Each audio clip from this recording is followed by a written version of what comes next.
Okay, let's get into it. Boom! Welcome to Tokyo Tonight 2. I am Hiko Simon. I am adjusting the camera. And there it is. That's my Chan TV. That's the site that is still in beta, and we have some updates on that today. But very, very good to see you all. I'm going to turn off the background music. That is the sweet sounds there of Tai Nakamura and the other members of the Tokyo Digital crew with the lead-in audio background stuff. Very good to see you all there in the comments, and welcome to Tokyo Tonight 2 here every week, 10:30 p.m. Japan Standard Time. And good to see you all. First of all, a bit of a heads up. On June the 10th, so this is like 2 weeks away, I will not be doing the show because I will be on a flight to America. If you're in Seattle or near Seattle, actually at the time that I'd be doing this show, in fact I guess it'd be Sunday morning for you guys, so I'll be arriving on Sunday in Seattle. If you're near Seattle, it'd be very cool to hang out. Let me know. You can message me on Facebook or Twitter. It'd be cool to do a bit of a meet up in downtown Seattle if you guys are around then. What else is going on? Yeah, I've got a couple updates coming up soon with this site, but yeah, the weather in Japan right now is beautiful. It's actually just before rainy season. It's going to start around the end of this month. It hasn't quite started yet. It's probably going to start maybe this week. But I've had some beautiful weather this week. Yeah, all is sort of good in the world, and hope you guys are good. Let's see who's in the comments. Say hello, and then we can get into it. But yes, how you guys liking the new format? Just having the pre-intro audio. I quite like that. I quite like having the chat as well before the show like that. I don't know. I'm going to stick with it, but let me know what you think. So I've got Davo Hunter, our man from West Australia. Good to have you in there, and thank you for the feedback on my channel. Yeah, we're running a lot of updates, and we're doing them in the live environment. So one of the things that we decided to do this week was to create a dev environment, which we really should have had from the beginning in order to check the effective rollouts before they happen. There's still some bugs and so on. Thank you for the feedback on those, but it's working really, really well, and there's more and more features coming onto it all the time. So yeah, I was hoping we'd get those more of those ironed out this week, but some of the guys who work on the site for me are based in Karachi, and some other places as well. Apparently Karachi this week had 44-degree heat wave, which caused power blackouts and something like a state of emergency or something. And of course on top of that they've got Ramadan at the moment. And by the way, if you're celebrating Ramadan, Ramadan Mubarak. Ramadan, of course, is a month where from sun up to sundown you're not allowed to eat. You can drink or whatever, but it's it's a bit like Lent in Catholicism, right? It's this idea of restraining yourself from eating, in order to think about the people in this world that can't eat. I think it's actually it's a very nice thing to do. As ceremonies go, and I very much respect it. And it's very tough, to be doing it, especially if you're doing it in 44-degree heat waves. I can't even imagine. So for all the people who are practicing that, I realize it's a tough month, but respect for doing that. I hope everyone here as well. Let's see who else there is in the comments. That was a bit of a detour, wasn't it? The J-Vlog. I don't know what 07 means, by the way. I realize I should know that. I should act cool and pretend to not, but I don't. But nonetheless, good to see you, the J-Vlog. Good to have you in the comments. Who else we got in here? We got Mr. Kordychev made it. Mr. Kordychev learned that the first rule of talking about politics on the internet is that you do not talk about politics on the internet. At least not unless you expect everybody to take you totally seriously. Let's turn off the background music it's making. So such and such sounds. Yeah. Internet sarcasm and satire doesn't work because honestly, most people are just being comic versions of themselves, and taking themselves seriously while acting like that. Never mind, you can't take all that stuff personally. Yes, indeed, we got Degens Konto. You made it. You're awake and you're not working for the show. Yes, good to have you along. Good to have you in. What else we got in here? We got Believe in Yourself. Good to have Believe in Yourself here in the comments. Good to see Tai Nakamura. Nice to be talking a bit of music before the show as well. By the way, just a random thought. I don't know how much you're still playing with your band at the moment, Tai, but if you ever feel the inclination at all to actually do a live an instrumental version of the Muriwai of my track. By the way, Muriwai, if you look it up, Muriwai is a west coast beach, west coast of Auckland. It's got fantastic surfing. It's black sand beaches. But although it's close to Auckland, it's actually kind of wild. It's a kind of wild area. Has great swells. It's probably, I mean, there's Piha, Muruwai and Bethel's 3 beaches on the West Auckland, but they're the best for surfing. I didn't actually surf that much in New Zealand, but I've been to Muruwai a few times, and it's a great beach for surfing. So I'm glad that you dig the track. If you ever feel tempted to do a live version of that track, please do it and send it to me. I'd love to actually hear. I mean, I just did that on a Chaos later on an iPad. I'd love to hear it being played with live instruments. If you ever feel the urge, if you like the track, and you ever feel motivated to cover it, please, I'd love that. James Kelly, good to see you. Yes, I do appreciate the Aloha Brothers. Kia ora katoa. Kia ora is g'day in New Zealand and Maori, and katoa just means everybody. When I was a kid, there was actually kind of a revival of Maori language. It's very similar to Hawaiian, actually. There's a lot of similar words. I mean, it's basically Polynesian. It's basically the same language group, so there's some familiarity. Yes, and I don't get to use that very often, but why not? I always like to say "ka kite anō" at the end of the show as well. That's actually it's a catchphrase from a show on TV when I was growing up in New Zealand. It means bye for now, ka kite anō. It's sort of take care of yourself and see you later. And kia ora is hello. So yes, that's some New Zealand stuff for your Hawaiian stuff there. Who else we got in the comments here? We have Davo, Ty, we've got Mr. Cordy Chip there chatting. We got Sergeant Bilko set and ready for liftoff there in Sweden. We're ready with the boom, and I gave you the boom, that's what I do. We had the music playing, but I kind of like that merge. I'll check how that works, but I was experimenting there with letting the music play and then making you all think that I was having technical problems with the audio, which is an 80% probability, but actually it worked, or at least I think it worked. Otherwise, you couldn't hear me. Yes, we got everybody there saying hello. Yasa, good to see Yasa. Yes, I think we got there in the end. Who else we got in here? We got Genji 931. Hola, indeed. Is that a hola as in you are like in an hola part of the world? Are you in like a Spanish-speaking country, or is that just a hola kind of? I'm cool either way. But buenos dias, buenas noches, buenas tardes. De todos los partes del mundo, good to have you along. 44 degrees indeed. So the guys who I was giving a hard time, like, when are we going to fix the bugs? And they're like, dude, it's like 44 degrees, there's power blackouts, please wait a little bit longer. And I'm like, okay. But the site is awesome. There were some really cool rollouts which allowed you to see when the channel was last updated, and it worked, but it really slowed down the loading of the channel. But there's been some problems with it. I mean, I've been wanting to really tackle the loading speed of my Chen TV, and we've been doing that sort of as a holistic thing. So now we know we can do these awesome things, but I took them out so that we can speed the site up again, and then we're going to put them back in with it all being fast. So it's all getting better anyway, but yes. Mr. Cordy Chip, you're today at 47.9 degrees. Mr. Cordy Chip, where are you based? 47.9 degrees. I mean, I've lived in Australia. I don't think we had 47.9 degrees. I don't know. No, I think when I was in Singapore as a kid, once we got up close to 51 once, but yeah, that's insane. Wow. Your sunblock sweated off. Mr. Cordy Chip, are you in Australia? I always, for some reason, thought you were in UK. But obviously you're not in UK. I mean, that's like Saudi Arabia type temperatures, actually. That's crazy. That's interesting. Oh, in Sydney. Okay, I didn't realize that you're in Sydney and you had 48 degrees. Holy crap. Okay, well, that sucks for Sydney as well. Okay, Odie Jr., boom, indeed, good to see you. And Genji931, you just felt like breaking out the Espanol. You're in the middle of America. Well, you're entitled to. I mean, it's a multicultural, multilingual continent you got there.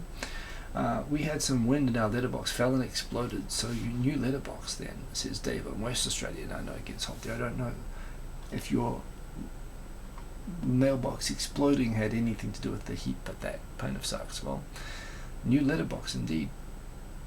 Although I must admit, the letterbox isn't quite the thrill that it used to be when I used to actually receive. 23 to 27 degrees, that's right. That's what we have at the moment. Hamada Masatoshi style. Oh, that's vicious. It was the gravity that did it. Well, gravity eventually gets us all, doesn't it? So yeah, I was talking there about MyChan TV. I've had a very, very busy week, just work-wise. Yes, at the same time I've been talking with the MyChan development. I really do want to get the final bugs ironed out. It's all sort of within sight, but just a few hold-ups anyway. But spare thought for the heat wave in Karachi during Ramadan. I mean, that's pretty tough and that's affecting things. But that said, I think there's a few things at the moment just with the assignment of channels, with the speed. But if we can get those kinks worked out, I really want to move on to getting ready for the full launch and maybe doing a Kickstarter like I think we've been talking about. I think I want to do a Kickstarter to get an iOS, at least starting with an iOS version of the app. However, for that we've got to get all the bugs ironed out of the base web version at the moment. So there we go. こう星の私の頭はぐちゃぐちゃポン状態。今日英語は無理。多分頭タックルされたの。アメフトやってるんですか？危ない。ラグビーやった方がいい。全然それの方が安全。The against Konto for the Nordics, 27 degrees is equal to 50 degrees down under. New Zealand's a bit like that as well. It doesn't really get over 30. So are you in the Nordics? I must admit, I kind of get mixed up sometimes where we all were. Shoeless Floor Dweller, slow news week here. Where is there, Shoeless Floor Dweller? But yeah, it's been a bit of a slow news week here as well. But I found some interesting stuff that I'm going to share it with you. And if we run out of time, I'm going to make some tunes. And of course, you can always ask me stuff and propose topics. So without further ado, let's get into it. What have we got here? First of all, we have... this has just been going on for weeks now. So just to recap, there was I think I talked about this a little bit last week. In Japan, American football is quite popular. Rugby is bigger, soccer is bigger. It's not a major sport, but you do get most universities have an American football team. There's a pro-American football league. It's quite fun to watch. I've watched a few live games, professional games. I've played rugby on American football grounds, and it's actually quite fun. They've got all the AstroTurf and stuff like that. But so just to recap, I think I mentioned this last week. There is apparently the two top, American football universities in Japan are Kansai University in Osaka and Nihon Daigaku in Tokyo. And apparently on their annual sort of grudge match, the coach went and told his team to go out and crush the other guys, which of course is what you'd expect, I think, from a pep talk from any coach pretty much in sports, contact sports. But through whatever channels, whether it was intended or whether it was a hilarious misunderstanding, as the coach still asserts is the case, the student took the instruction literally. And apparently after the first play, when the quarterback was walking away, some linebacker decided to, full body missile in the middle of the back, tackle this guy and hospitalized him and put him out for a few weeks with a vicious tackle. And throughout the game they continued doing this, just sort of off the ball, just really dirty sort of foul play intended to injure and take out Kansai players. Nihon University won the game, but of course the video footage of the fouls was just so completely ridiculous. And again, I play rugby, and rugby has dirty stuff. I mean, rugby, in rugby, you don't, American football, they use their bodies like missiles. They have all this padding and stuff on, but they do crazy stuff that you never do in rugby, because you can have broken bones just from doing the tackles. You don't have padding. So in rugby, people bite and they stomp and they gouge eyes and they do stuff which you can't really do, like with the helmets and stuff on in American football. So there's nasty stuff, and I must admit, when you think about that, seeing a late tackle is almost kind of cute. But the fact is, this university now, every other university, American football team in the league is now, it's just escalated and escalated. Nihon University, the Japanese champion American football team university, has now basically been boycotted by every other team, saying that based on their conduct in that game, they don't consider it safe to put their players in front of their university. The universities the students are backlashing against the faculty for mishandling the whole thing. Which is, they're all trying to get jobs at the moment, and the brand and reputation of the university is getting dragged through the mud a little bit, so they're upset. Just the whole thing as to whether the coach really ordered the play or not has just dragged on, and the student involved who did the tackle has come on and apologized, and he said the coach totally told me to do it, and I did it, and he was keeping me he was keeping me out of the play, and he pulled me in just to do this thing. And I thought I had to do it. The coach is saying, no, that's rubbish, and so on. So it's just sort of dragging out, and it's been just dragging on the news every day. It's been the biggest story in Japan. It's kind of funny coming from a rugby country. We see players dirty like that. Again, you'll get banned for a few weeks.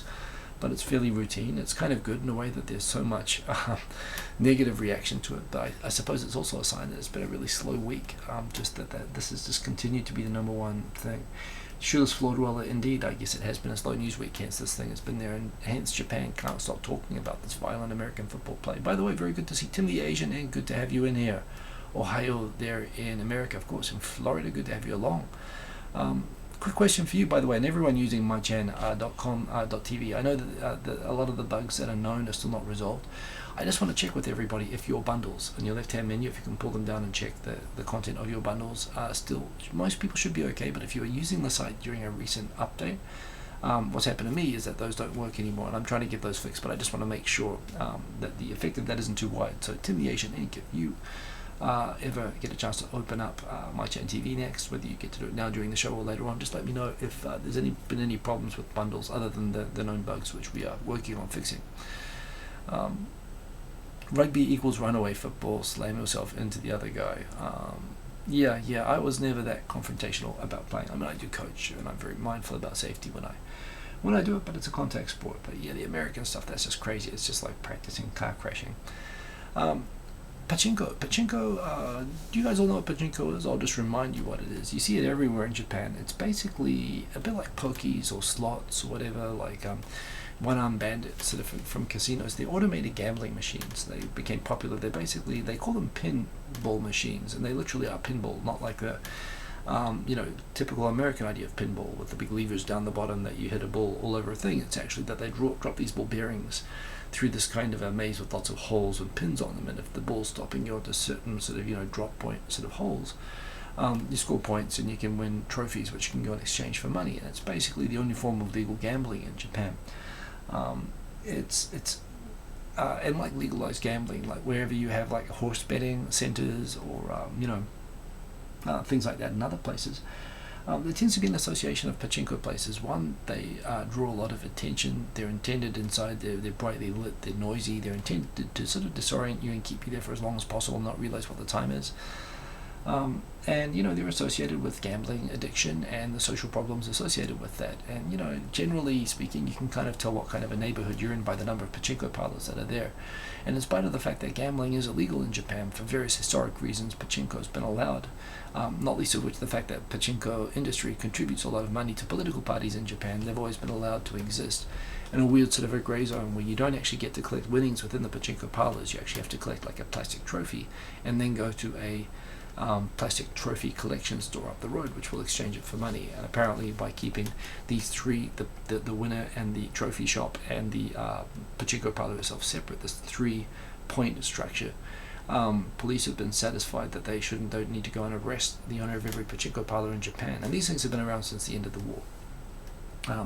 Also interesting fact that they've been traditionally dominated by ethnic Koreans in Japan, and this is also part of the reason that where in the past when apparently there have been attempts to regulate and shut down pachinko, there's actually been Korea has gotten involved on behalf of Koreans living in Japan saying, hey, please don't do this, this would really affect the community there. And between that and the political donations or whatever, the industry, in spite of the ban and in spite of the social problems associated with gambling addiction and so on that go unpoliced around this, it's been allowed to continue to exist. However, now Japan's looking to actually legalize gambling with a casino, and they're making rules that make it very restricted, including the idea that you'll have to pay $50 or $60 when you go in. They debated for a long time whether they would even let Japanese or they do it like what Korea does and only let foreign citizens into the casino. I think Singapore also restricts local citizens the amount that they can go in and whether they have to pay special surcharges to go in. So they're doing all of this, and the questions are being raised again in Japan. Should they be regulating pachinko parlors the same way as they're regulating these casinos now that they're recognizing gambling? The end result is that they have changed the rules for pachinko anyway to limit the number of ball bearings that you can actually use in one session, which effectively limits the maximum possible winnings.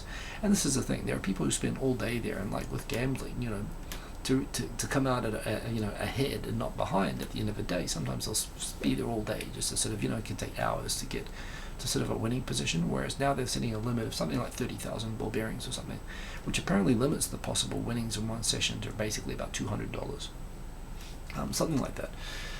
which for people there are people in Japan who just do this for a living. There are magazines which will have information on where the latest opening pachinko parlors are. They can control. See, this is the thing. Exactly like with one-arm bandit machines and other gambling machines, you can actually control with the CPU the percentage of times it will allow a win. And what always happens is when a new pachinko parlor opens, they always adjust it to allow the winnings ratio to increase. The manufacturers recognize this, which means that true pachinko addicts travel all over Japan, always looking for new pachinko store openings because the odds on the machines are actually designed to be better. I know people who used to do this, but at the same time, personally, I really think that there's nothing very positive about them. Unlike other countries with, for example, legalized gambling that force those companies to donate profits or a percentage of like lottery winnings or whatever to public, good and services to sort of justify and make people not feel so guilty about spending money on gambling. These are just businesses, and traditionally, half the money went to North Korea. It actually went to North Korea in the old days.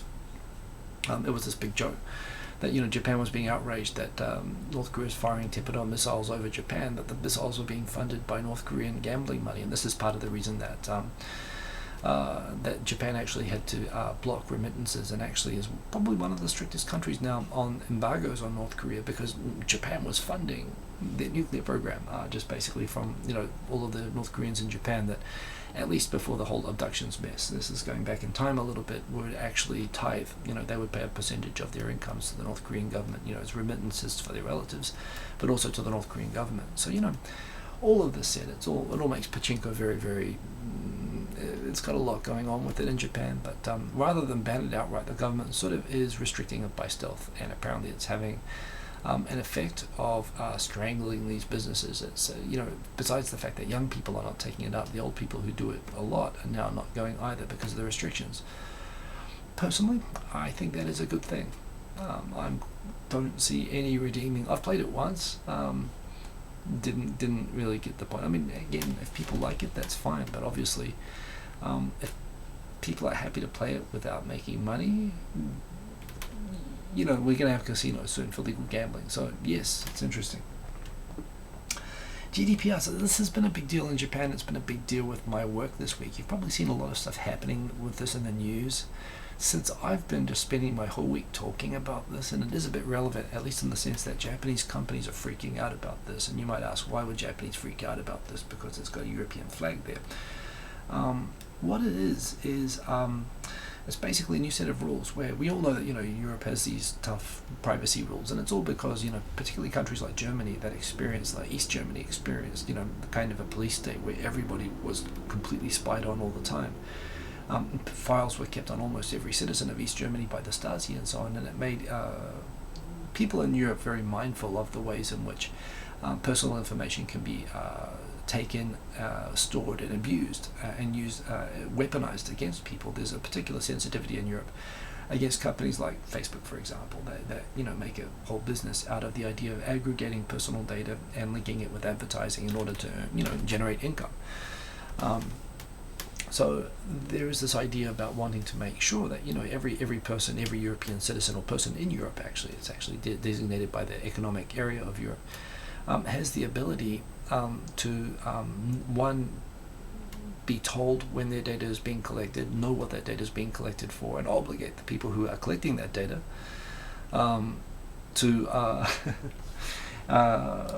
to be able to basically be accountable for fully disclosing what they're using it for, and for the user to be able to say, give me all of my data so I can see what you have, and you have to accurately provide all of that data. So portability is one of the obligations that you have to do. Another one is that if someone says delete all the information about me that you have, you now legally have to do that. And apparently,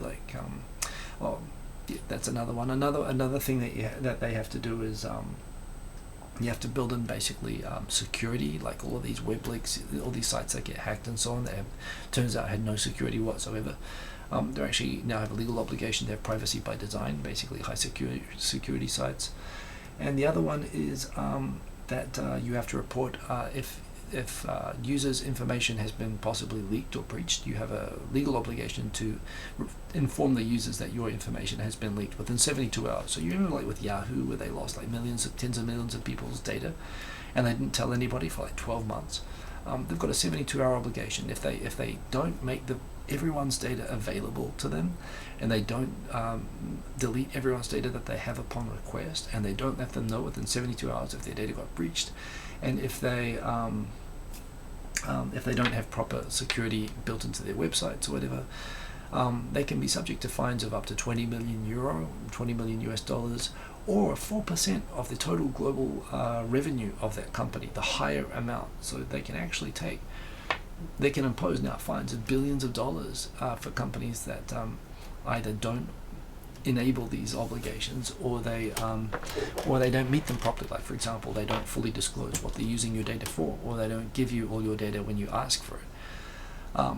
So yeah, it's a really tough law. It's tough it's both tough in terms of the new standards that it sets for protection requirements, but also to be able to meet these requirements. Any business now that's facing Europe, if you are keeping personal data on people, which for example, a lot of businesses, if you're doing shopping business or whatever, and personal data can be cookies, it can be IP addresses or whatever, you have to actually, now you're fully accountable for being able to disclose, package, send to them, delete. And this is why a lot of American news sites, for example, they looked at their sites, they looked at that they probably track cookies and logins of users, and they realized that they don't have any setup to be able to respond to requests from European users for all of their data back. So rather than expose themselves to these insane penalties that exist under GDPR, they just decided to block Europe. And I think people in Europe are going to find this in the next few weeks, when people realize how heavy the obligations are, and really how much of a burden it is to set up a framework to be able to meet them. You're probably going to get Europe is going to have a lot of the rest of the world block its internet from Europe in order to protect itself from exposure to claims from European people. The way that you can trigger this is it's not just by having a place of business in Europe. It's if you sell to Europe, or even if you just if you sell to customers in Europe, or even if you just gather data from European people. So from this perspective, Japan is a massive export-oriented economy. They sell their cars, they sell pretty much everything, engineering, everything to Europe. And Japanese companies are kind of freaking out this week, because although in Europe they've known for 2 years that they've had time to prepare for this, I don't think outside of Europe people have really fully appreciated, the gravity of and the burden of this thing. So this week everybody has been freaking out about this, in Japan in particular, just because of the exposure to Europe and the closeness to Europe. I suppose it's good for us as users. It means that we are going to be able to find out, at least if you're a European citizen, you're going to probably what's going to happen a lot of the time is that it's going to be too troublesome for sites like Google, for example, to be able to separate European users from non-European users. And probably if they set up a tool to allow you to download all the data about yourself, chances are it'll be easier just to make that available for everybody, rather than just make it for European users, which is kind of a good thing. It actually means that the benefits of this law are going to benefit everyone globally. But yeah, it's going to be really scary and burdensome for businesses, and the fines that they can impose with this will be huge. So it's going to be really kind of interesting, and I've spent, as you can tell, a lot of time talking about this, but the implications are really, really heavy, and it's something that people need to get on top of. So it's kind of interesting, and obviously being here on the internet and talking about the internet and using Google and so on, it's a really interesting time just to see these things change. So yes, I'm sorry that's been a big deal, but if you it's good to understand, because it really, really, really actually does affect everything. If you basically, now you have to make a decision. You either have to, if you run any sort of business and that has customers or even contacts, just business contacts with anyone from Europe, you now need to enable these obligations, or you can have 4% of your total annual global revenue fined against you. It's kind of, it's really, really heavy. So you either have to cut yourself off from Europe and not allow Europe to access your business, or basically comply with European law. So yeah, really, really interesting. Shelley is shocked. 2 days before, she says, I totally missed the whole conversation leading up to that, so I guess I can't really. And by the way, if you want to tell me stuff, highlight so I can keep up. But anyway, that's been interesting, and I've been deep into it. This is some good news. I love The Expanse. I've seen season 1 and season 2. Season 3 is currently showing on Sci-Fi Channel in America, and when that's done, it's probably going to become available on Netflix, which is where I watched season 1 and season 2, and I very much enjoyed it. However, of course, the big announcement was just as season 3 was getting screened on Sci-Fi, they also announced that they were not renewing the season for the series for season 4. It turns out season 3 has just continued to be very strong writing. Typically a lot of seasons, I'm thinking about Lost, Battlestar Galactica, excellent science fiction TV shows, their quality went like that from season 3. The writers started looking for new projects or whatever, so you typically expect things to sort of fall off a little bit from the 3rd season. By all accounts, The Expanse has been great, and everyone's been devastated that this thing has been shut down. However, it turns out that Amazon recognizes a good thing. So, that they are picking up, Amazon Prime is picking up The Expanse, and they're going to fund season 4, which is a good thing, and hopefully it means, because, I can watch Amazon Prime and Netflix here in Japan, I'm hoping I'll be able to watch it very soon. So good news. It's a really good series, actually. You should watch it if you get a chance. Lately, I've been watching Brooklyn Nine-Nine, and I'm quite enjoying that. I'm on season 2. It's quite a lot of shows. Andy Samberg. I must admit, I went last night and I downloaded pretty much every kind of famous track from The Lonely Island. I'm not sure if you can actually sing those at karaoke, and even if you can, I'm not sure if you should.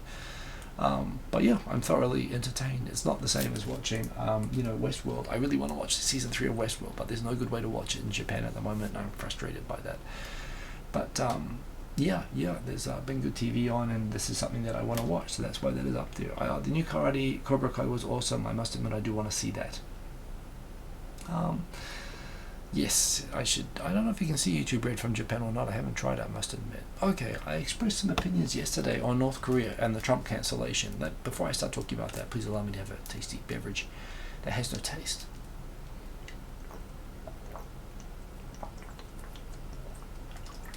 It's quite warm at the moment. I mean, it's not 44 degrees, but it's 27. It's quite warm. I mean, this room is warm partly because of the lights and the computer being on, but yeah. So, of course, this week we had, the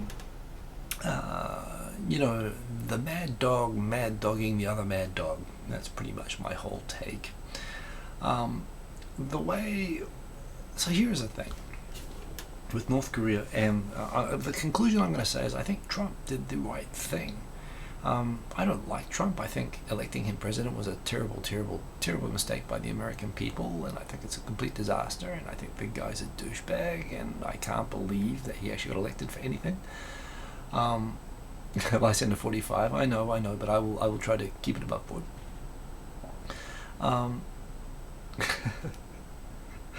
So the I'm sorry, I momentarily got distracted by the comments, and as happens when you do that, I lost my train of thought momentarily. But coming back to it, Trump is a disaster, a dickhead, whatever.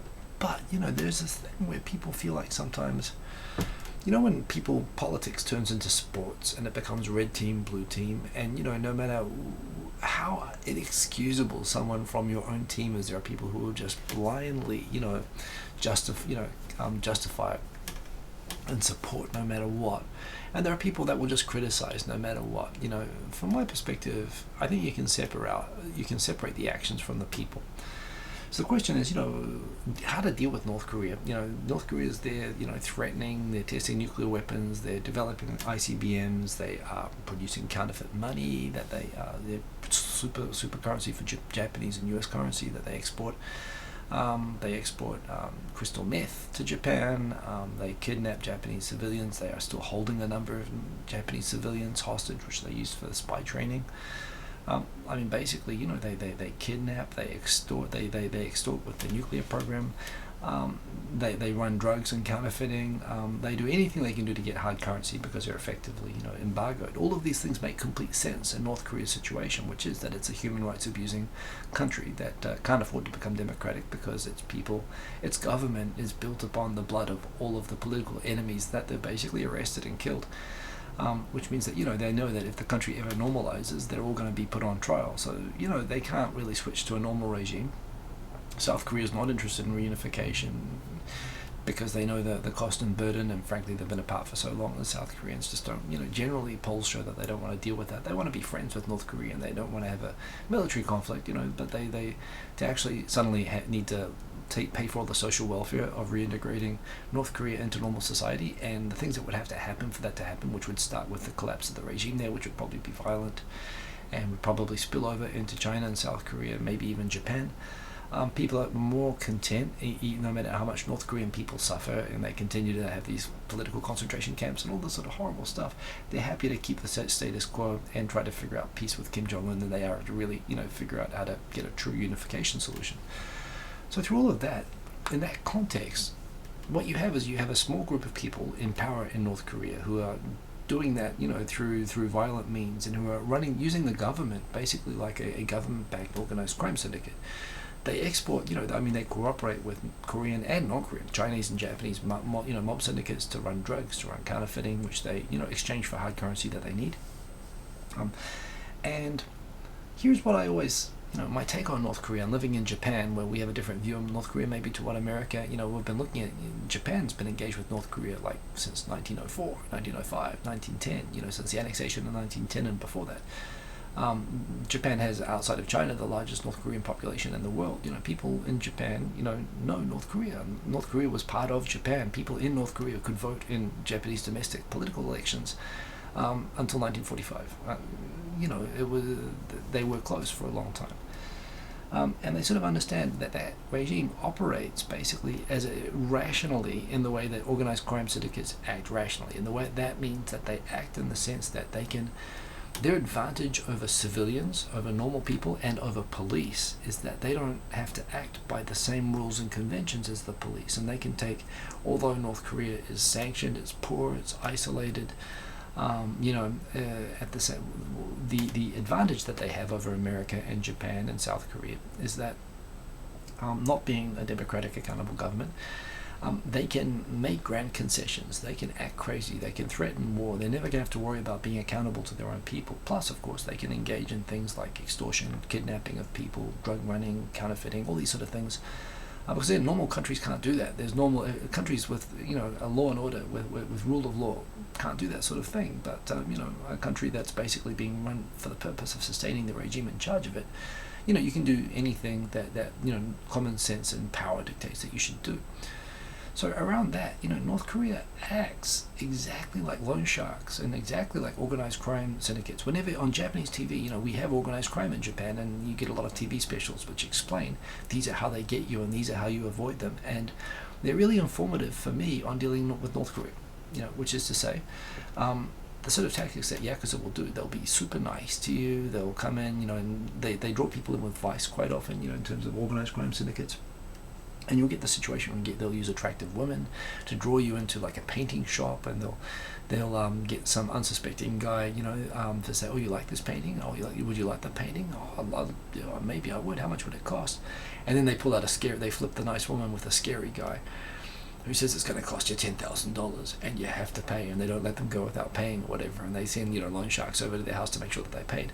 And this kind of switching back and forth of being super nice and super scary to keep people off guard, this is what North Korea does. Promising family reunion summits and then cancelling them for no apparent reason at the last minute. Just this last week, North Korea, they when they were going to destroy the nuclear test center, they at the last minute just randomly cancelled all of the South Korean journalists from coming. And this is just an objection to the routine annual South Korean and American military exercises in South Korea that North Korea kind of uses as a litmus test that they want to protest against every year. I mean, at the same time as they're objecting to the US having, joint defense exercises with South Korea in the South, they're testing nuclear weapons. I mean, they're doing the same thing. And logically, you always want to keep a military in a state of preparedness, but they're using this as a kind of an index to see if they can manipulate South Korea and the US into not running these major exercises. And around that, they act a little bit crazy. They suddenly started condemning, America in very strong terms for continuing the military exercises the other day. And it switches between, we really want to do a grand gesture which will make Trump look really, really cool, and then the next minute they act a bit crazy. And they've done this in previous years as well. They've shelled border islands, they sunk a Korean destroyer. They kill people. They actually do this randomly, and then they'll act really nice right after it, and the point is you never, just when you're about to go punch them back, all of a sudden they start acting nice. And like this today, I mean, during the week they acted a bit crazy. Trump actually did what he did, which I'll talk about in a minute. And then the reaction to that immediately is now Kim Jong-un is the nicest guy in the world. He just had Moon, the South Korean president, in North Korea over, and they had a big hug today. And they're doing these new crazy gestures again, which is to say, I think they're acting completely rationally, completely in their own best interests, and completely logically. But they're acting, they take advantage of the fact that they can act in kind of wild, swinging, disorienting ways that normally most normal countries like America, South Korea, Japan, can't keep up with, because you just can't, we don't have people who are able to act like that and still be electable. However, America solved that problem when they elected someone who acts like that. So you got Donald Trump, and Donald Trump, it seems like North Korea gets away basically with mad dogging everybody. They act crazy so that people think, so that they extract concessions that feel like, like a compromise, where everybody sort of gets a compromise and a way out of a crisis. But the crisis was artificial and created by North Korea in the first place. In this case, the nuclear bombs and the ICBMs and the kidnapping people and the drugs and everything else. But they play up these things, and then they make these grand gestures of reconciliation, which shouldn't have been necessary in the first place. They do this over and over, and it's been profitable and successful for sustaining the regime there. And this week, Donald Trump was saying, we don't even want to end the regime there. We'll even guarantee that the terrible regime there can continue abusing and killing its own people. We'll give them a guarantee of that, if they give us what we want on security guarantees. So that was sort of, throwing everything out and acting exactly like North Korea, being super, this is going to be the best summit ever. And then, just like North Korea, they just suddenly cancelled it at the last minute. And I must admit, it was kind of funny to see the disorienting effect it had on North Korea, given that they were basically having their own playbook being used against them. And I guess the thing is, and maybe this is the advantage, everyone's dealt with North Korea for long enough now that they know that even when it's acting crazy, that it's not crazy, that it's actually acting to a plan and is rational. Whereas, I must admit, now America, I'd say, has the upper hand, at least with the current president. There's a genuine question as to whether they're being strategic or whether they're just actually being irrational and crazy. Either way, my take is that America was smart. They did the right thing. In terms of, the best thing is to do what Japan does, which is just not get involved with them in the first place. That's the first rule of dealing with, violent mobsters, is you do not allow yourself to get entangled with them. That's the first thing. But if you are going to deal with them and you don't want to come out, with them having their way with you, mad dogging them back, at least it offers some entertainment value. I mean, we'll see how it goes. But I am of the view that, you shouldn't really engage with them unless you can absolutely guarantee that you're going to come out on top. And Japan did this, and that it got like 6 of its abductees back. There's still a lot more of them in North Korea, which Japan kind of, again, dropped the hint that we'll give you economic concessions if you resolve the abductee issue. But because they got the upper hand and they were able to grab the first 6, when North Korea was only temporarily supposed to be allowing them to return, North Korea cut off the whole thing. They sort of quit while they were behind. They walked away from the table. And since then, Japan and North Korea have not talked. America's coming up. America's given North Korea heaps of money, aid, to sustain the regime in the 1990s, and they're angling for the same deal again now. And I'd say America got screwed over. I mean, they basically restarted the nuclear program when the money ran out. It's an extortion racket which has been successfully used against America, and North Korea is trying to do it again.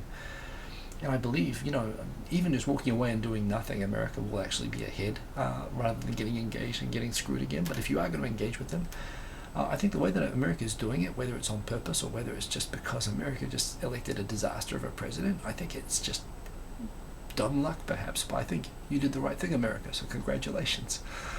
I guess this is the thing, and genuinely, North Korea must be as confused. I mean, when the American people themselves are as confused as they are, you'd have to hope that the North Koreans also are confused by this, and strategically that's an advantage. So my take on this week, the events of this week, is good move, America. And one of the few times, again, you couldn't imagine Obama or Clinton or any institutional leader of America acting like this. But I'd say in this situation, this is the appropriate way to act. So there we go. What is mad dogging in the UK? Mad dogging, well, I talk about it in movies. Mad dogging is where you act crazy towards someone in order to get something from them. Basically, where you start out, I'm going to start shouting here and make a big noise. If you don't give me a lolly or whatever you say, so they basically give you a lolly because it makes it look like, you're saving a situation which was just created by someone acting crazy. That's sort of mad dogging, is basically trying to intimidate or get someone from something by acting crazy deliberately. That's what North Korea's whole foreign policy, my take, is based on, and now America seems to be mirroring them back, which I don't know. I mean, the whole thing is really engaging with them at all is a terrible idea, but if you're going to do it, you might as well get some entertainment value from it. And, well, let's face it, America's just become a big reality TV show, and if you're going to do that, at least make the content interesting. So there we go. Mad dogging involves meeting in a random location, having a terrible argue. It means that as well, apparently. I did not know that, License to 40. I'm not going to ask how you know that. But, yeah, and, you know, people are still saying that, well, Kim Jong-un, he's still making progress. He still seems to be better off, but, you know, who knows? Oh, really? That was in... Is there... Well, I don't know the meaning of that one. Anyway, Sobu-san represent... someone's got the Japan Rail logo on a yellow costume, so that looks exactly like the Sobu line that runs through Tokyo. So yes, I've heard of dogging. It's a UK thing. Maybe I obviously need to look that up, and I'll try to restore the PG rating in future episodes. I thought that was kind of cool. This was cool. I actually got around to watching the video on this today. Now this Kyoto is a city of people that, you know, there's this kind of thing with Kyoto.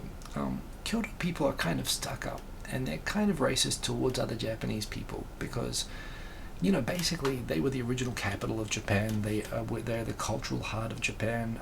They survived all the bombings in World War II, which means that, you know, but even before World War II, the reasons that the Americans chose not to bomb Kyoto were the cultural significance and the fear that, you know, if you actually bomb Kyoto, it might actually trigger a non-surrender situation from Japan. So Kyoto's got this thing. It sort of is the, you know, the custodian of true traditional Japanese, you know, ancient culture. And when, you know, Tokyo's a new city. Tokyo was always a city that people came to from the Edo period, you know, basically from other parts of Japan, and came and aggregated here. There are parts of Tokyo like the old Edo, the Shitamachi areas, which actually are genuinely, you know, as old as Kyoto. Although no one's really as old as Kyoto. Kyoto's like 2,000 years old. But and apparently there's Yayoi and Jomon villages there before it was Kyoto as a Yamato town. So actually it might even be 4,000 or 5,000 years down in Kyoto. Tokyo was actually colonized later. It was than Kansai and Kyushu. However, you know, there are parts of Tokyo that are genuinely old, but most of Tokyo is just immigrants from other parts of Japan. It's like New York City or Los Angeles. It's an aggregation of people from other places. Kyoto, however, is a very large city that has been basically the same people for all of this time, and people with a very proud and long memory, generational memory. Going back, you know, I mean, there are family feuds in this town that go back to like the 8th century and the 7th century. People know who screwed over who in what battle, or who scammed somebody, or who deceived somebody. People remember this shit for generations. So on top of the fact that you have, you know, extreme pride in being like custodians of having like superior Japanese culture to everyone else, and still the belief that they are the true and original capital of Japan, and that Tokyo is just a garish interloper, even though Tokyo has been the capital for like 500 years or something. Kyoto still isn't impressed and still doesn't buy into the idea that Tokyo is actually the capital. There was this funny thing that owning land in Kyoto, there are like de facto not legal rules, but there are like social rules, that there are certain zones in Kyoto that you need to be like more than 7 generations Kyoto to be able to buy land there, i.e. land within the inner part of Kyoto. There are landlords there that will not rent or will not sell to people who are even 2nd, 3rd generation, born, raised in Kyoto, speaking Kyoto Ben, but they just have only been there for 3 generations, and they'll be treated like tourists, or they'll be treated like outsiders who cannot find accommodation. They'll need to live in the outer suburbs. So it's kind of funny. They love foreigners and they love tourists, because tourists come to sort of pay respect to the local, to their culture. But they have a bit of a reputation for being kind of dicks to other Japanese people. But this is sort of the way that they've preserved for so long the memory and the culture, is by being basically dickheads to everybody else. That said, the Kyoto accent is lovely, and, you know, this idea that they uphold this sort of higher Japanese culture, it's very impressive actually. But yes, all of that said, and this is why Kyoto is such a lovely place to go and visit, because there's a genuine pride in the culture of the place. All of that said, yeah, what you have in Kyoto that you don't have in Tokyo is a genuine preservation of traditions and genuine of places and traditions. You go there, all the buildings there, they look like buildings that could have been made in the last 100 years or whatever.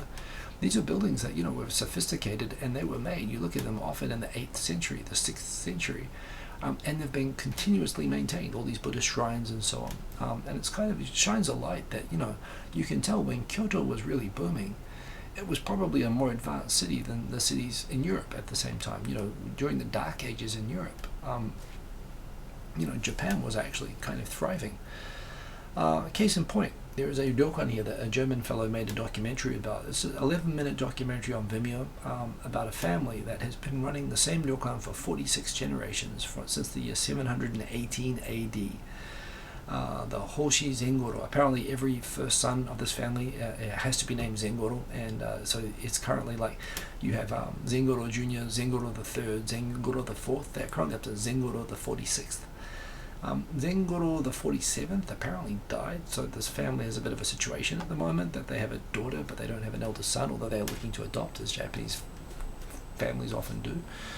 But apparently they're talking about, first of all, it seems lovely. Oh, there's this ryokan, the second oldest family-run business in the entire world, with a continual log of being maintained within the same family for 1,300 years that you can go stay at. You can stay in the ryokan and you can visit the onsen there in Kyoto. But that said, the story very quickly becomes one of kind of the sacrifice that the family has made to uphold this tradition. The idea that if you were born as the first son into this family, you have no freedom in your whole life. It's a bit like being born into monarchy, from a negative perspective. They have no life of their own. The weddings have always been arranged, and apparently the case of the current generation as well. They're old, they're quite old. And the wife clearly is dissatisfied. The daughter talks about what a stress it is that she's had to take over since the eldest son suddenly died of an illness. And you can sort of tell that everyone is incredibly sort of stressed out, and it's kind of sad, actually. You realize it's a bit of a tragedy that this family is kind of imprisoned by the obligation to look after this. But yet they do it, and they do it, and it seems like a lovely place. But it's actually, for 11 minutes, it's genuinely really thought-provoking and really moving, and you sort of realize when you watch it, oh, this is why they get to be dicks to everybody. If you're like Zengoro the 46th, owner of this place, and you've got a third generation guy coming to try to buy you out, keeping that rule that no, you need to be 7 generations local to be able to buy land in this area, kind of starts to make sense, although it never made sense to me before. It's a really, really, really good short documentary. It's in Japanese, but it's subtitled, and I highly recommend it. It's really interesting, and it's actually fascinating and beautiful and sad, and it's very Japanese. It's appropriate for the show, so watch it. Maybe you might want to stay there. I certainly wouldn't want them to go to business for lack of customers, so go there perhaps, but have a watch anyway. I thought this was a really, really good thing. So that is cool. Well, what am I doing? I'm hitting keyboard keys instead of flipping over here. International marriages in Japan, apparently they peaked in 2006, but apparently with increasing tightening immigration rules, the number of marriages, and by the way, I got married in 2006, so there we go, I'm part of that peak, but apparently they've really crashed since then. This is where marriages involving a Japanese person and a foreign national. Majority of the cases are, of course, marriages between Japanese men and Asian women, but apparently for women marrying men, there's the Americans are the largest contributor. In fact, down the bottom, Japanese husbands and Filipino wives plummeted by 72% from 12,000 cases in 2006 to 3,000 in 2016. Those between Chinese husbands and Chinese wives fell by more than half. But yeah, apparently the rules that would allow these people to come into the country and meet people and get married just got tightened up. The immigration rules tightened up a lot, so it's just had that sort of an impact when they changed that. So I thought that was interesting.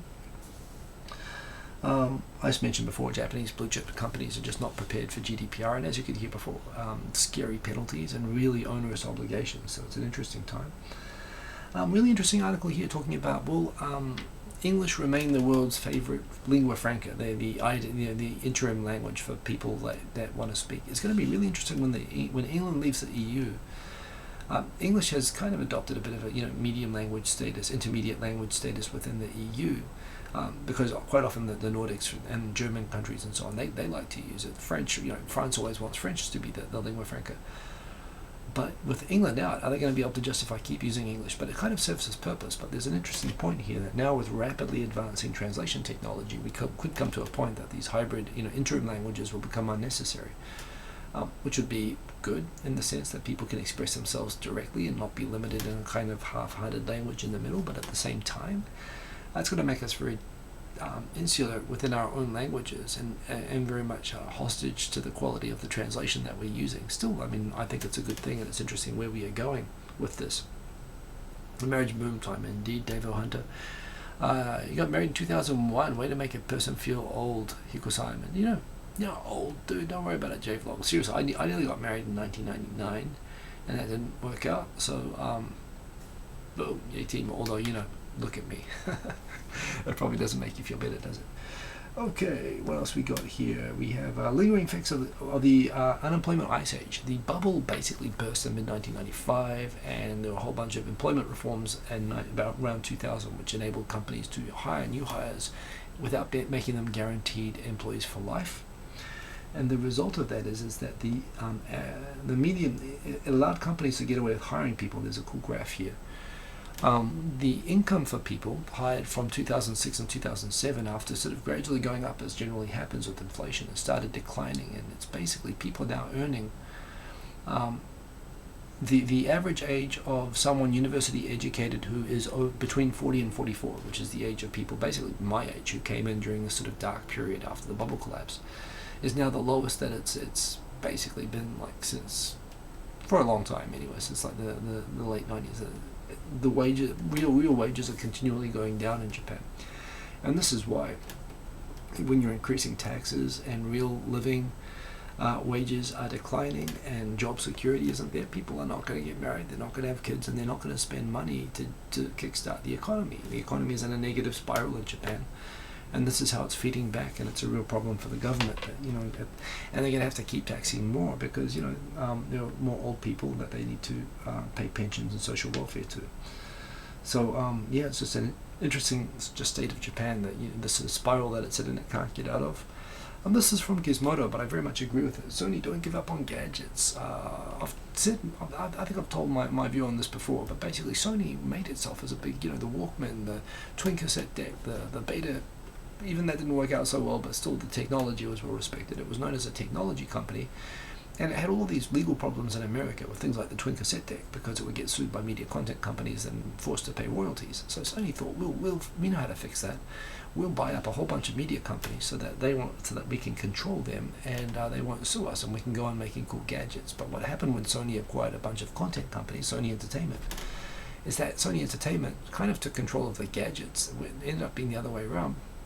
And Sony basically started putting in, digital content copy restrictions into its hardware, which made its hardware kind of crap. They also did some other things like purchasing Aiwa, and then rebranding Aiwa products as Sony products, which just meant that the famous Sony quality suddenly became Aiwa quality.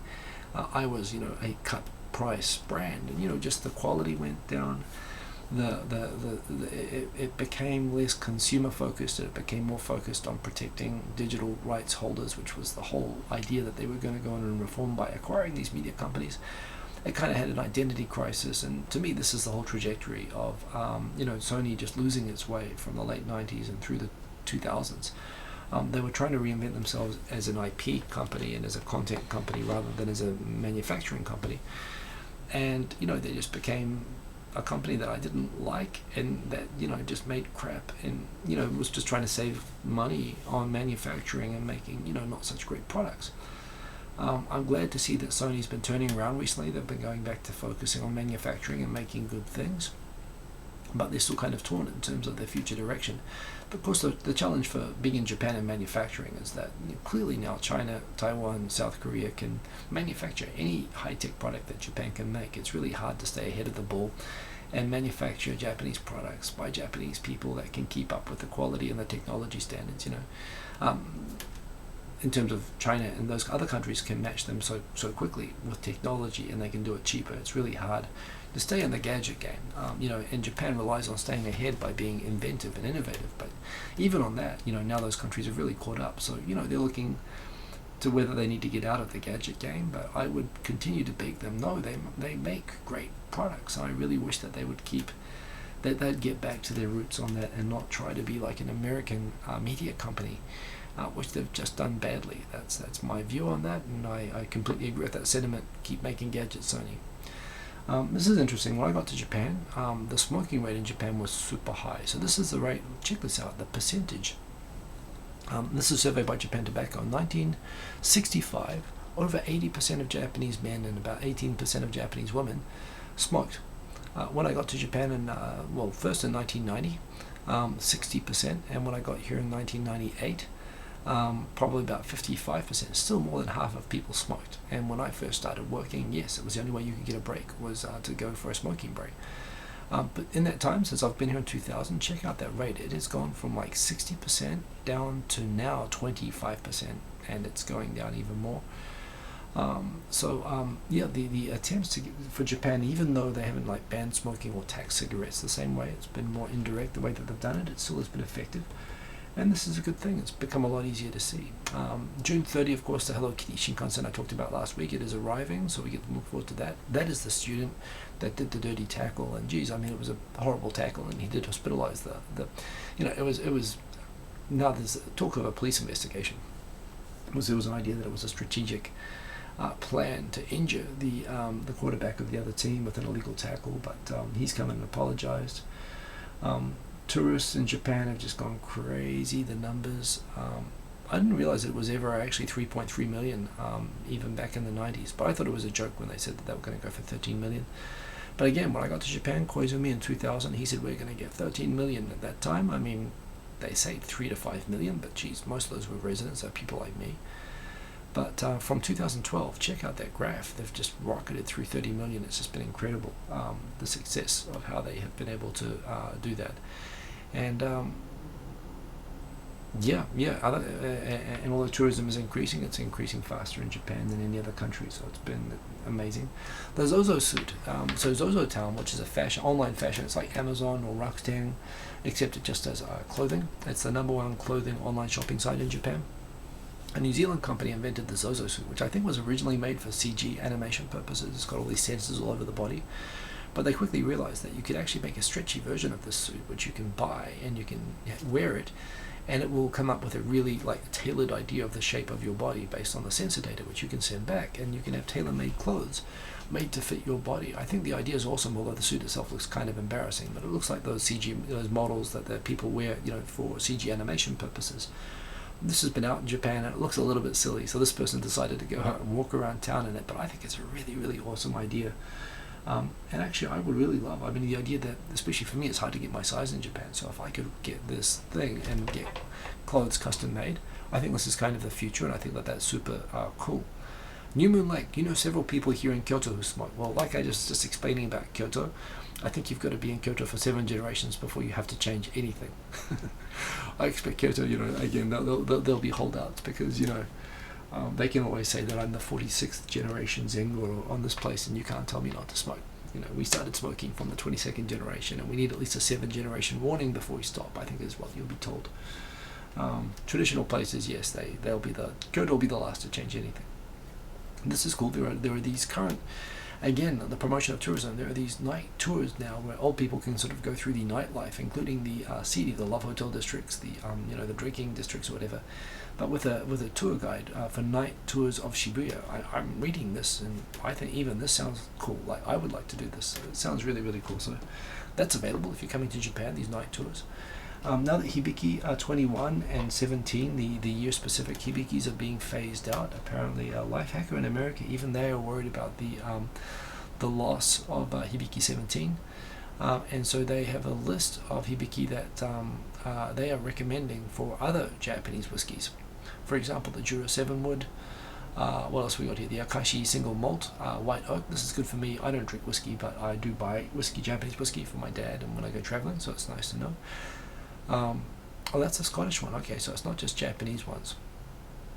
But there you go. If you're into whiskey or whatever, these are the alternatives now that Hibiki is going, which is a shame. Time's wrapping up, so I'm going to go real quick now. Most Japanese choose to stay, most international students stay in Japan after graduation. Japan's consumption tax is lower than the OECD average just because it's politically. Every time they've ever increased, when they introduced and increased the consumption tax, the government collapsed. They got voted out. So they're basically afraid. This is the short answer for that. YouTubers. Oh, there was a nice feature here of who was it? It was Simon and Martina got featured on Nikkei.com as exemplars of foreign video bloggers that are making a good industry promoting Japan to the world. That's pretty cool. The Hotel California Act has been passed. Now when leaving Japan, or from, actually it's going to be from when? Next year, I think. People leaving Japan, and I guess they're getting 30 million visitors a year, so they can see, you get 1,000 from each of them. You get, what is it, 300 million? $10, so it'll be $3 billion, I guess, that you're going to get out of having a $10, 1,000 yen exit tax. Still strikes me as a really stupid thing. You've got to pay for the cost of collecting it. I don't know how they're planning to collect it, but it just seems to me like it's just going to be kind of, it's just going to piss everybody off. But from January 2019, we warned you'll have to pay an exit tax when you leave. Did not know this. Apparently the first ever air raids on the Japanese mainland were not the American Doolittle raids after Pearl Harbor. They were actually US airplanes that were donated to the Flying Tigers, that were donated to the Kuomintang, the Republic of China, the wartime government of China. Apparently they actually had B-10 bombers that reached the Japanese mainland that were Chinese. China was the first country to successfully launch air raids on Japan. I did not know that. It was an interesting article. And that's the show. We're like 6 minutes over, but who knows? It looks like I was somehow able to actually, although I didn't think I had much topics for tonight, I was able to talk for the entire thing. Mr. Cordy Chip, do I want to visit the seedier side of Tokyo? Hell yes. Yes, it's fun, it's cool, and at least those tours offer a chance to do it in a kind of a safe way that you can take your grandmother and do. And it is actually interesting. I mean, it does all those things well. So, yes, that is the show. Hope you enjoyed it. Hope you all have a very good week. Look out for, hopefully, Karachi is going to cool down, and hopefully we'll get some more updates on my channel up soon. I'm going to keep you guys all posted on that. Please get in and continue to check. Know that the site still is in beta, still has a couple of bugs, but it is really awesome, and it's working really, really well. mychan.tv. Best way to watch YouTube if you want to catch up on videos from one channel or multiple channels, whatever. Go have a look. It's super, super cool. And have a very good week, everybody. Stay cool till after school. Ka kite ano, and peace. Ciao. It's quite hot in here right now. What's the temperature? It's like 28 degrees. Can you see that? 27.8. Yeah. Hey, I'm going to turn on the aircon. I'll see you guys later. Butter. No, we're not going to... You're not going to start me getting angry about butter. Butter in here would melt right now. It wouldn't be worth it. See ya. Stop.